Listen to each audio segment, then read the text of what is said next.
Libya under Muammar Gaddafi was a land of stark contrasts. For over 4 decades, Gaddafi, a self-proclaimed revolutionary, ruled the North African nation with an iron fist. He implemented a unique brand of socialism, using Libya's vast oil wealth to fund ambitious social programs.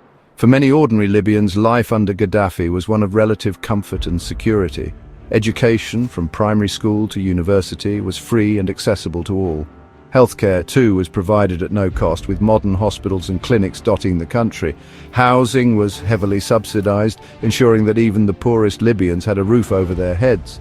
Gaddafi's socialist policies had a profound impact on Libyan society. Literacy rates soared and life expectancy increased significantly. The government provided generous subsidies for food and fuel, making basic necessities affordable for everyone. Libyan families enjoyed a standard of living that was the envy of many in the developing world. Gaddafi's vision, as outlined in his Green Book, aimed to create a classless society where everyone had an equal share of the nation's wealth. While this utopian ideal was never fully realized, there's no doubt that Gaddafi's social programs significantly improved the lives of millions of Libyans. However, this prosperity came at a price. Gaddafi's regime was undeniably authoritarian, brooking no dissent or opposition.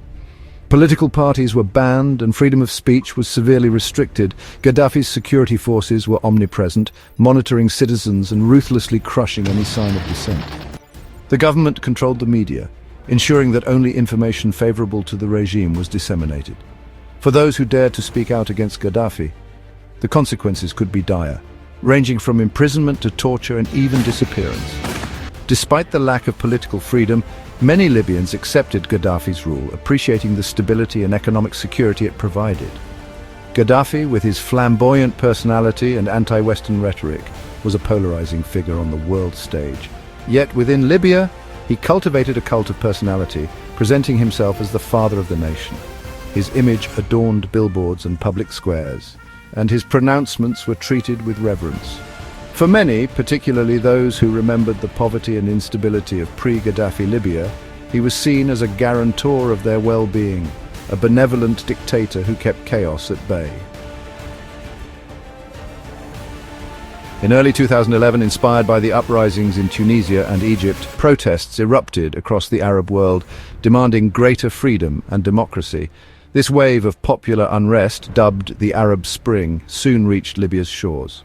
On February 15, 2011, protests broke out in the eastern city of Benghazi, sparked by the arrest of a prominent human rights lawyer.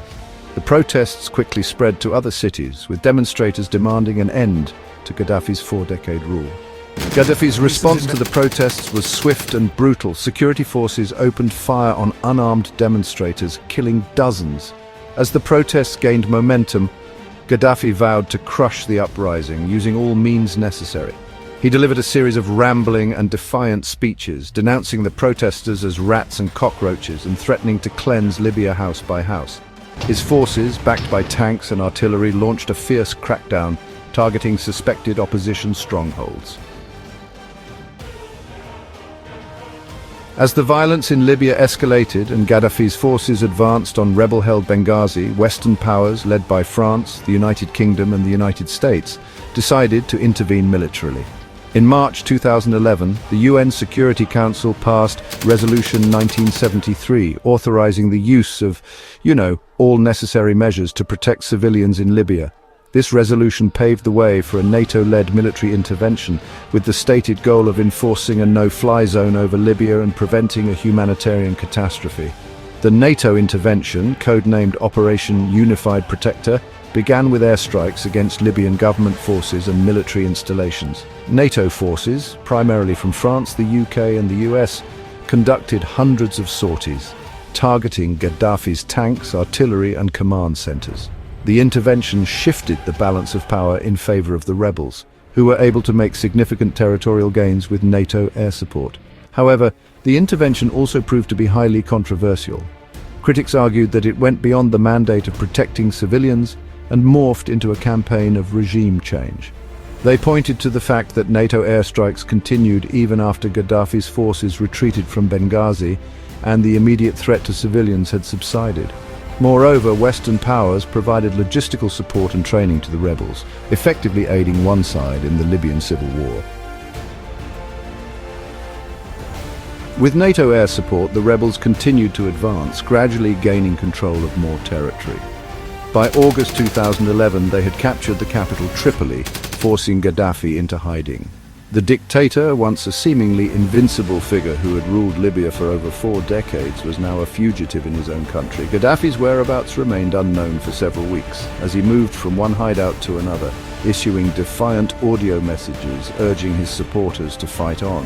However, his days were numbered. On October 20, 2011, Gaddafi was captured by rebel fighters in his hometown of Sirte. Footage of the capture, widely circulated on social media, showed a disheveled and wounded Gaddafi being dragged through the streets by a mob. Shortly after his capture, Gaddafi was killed under disputed circumstances. The fall of Gaddafi, far from ushering in an era of peace and democracy, plunged Libya into chaos and instability.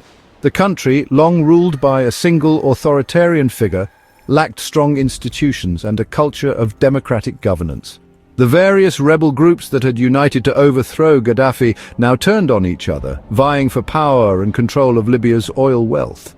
The absence of a central authority created a power vacuum that was quickly filled by a multitude of armed groups, militias, and tribes, each with its own agenda and territorial ambitions.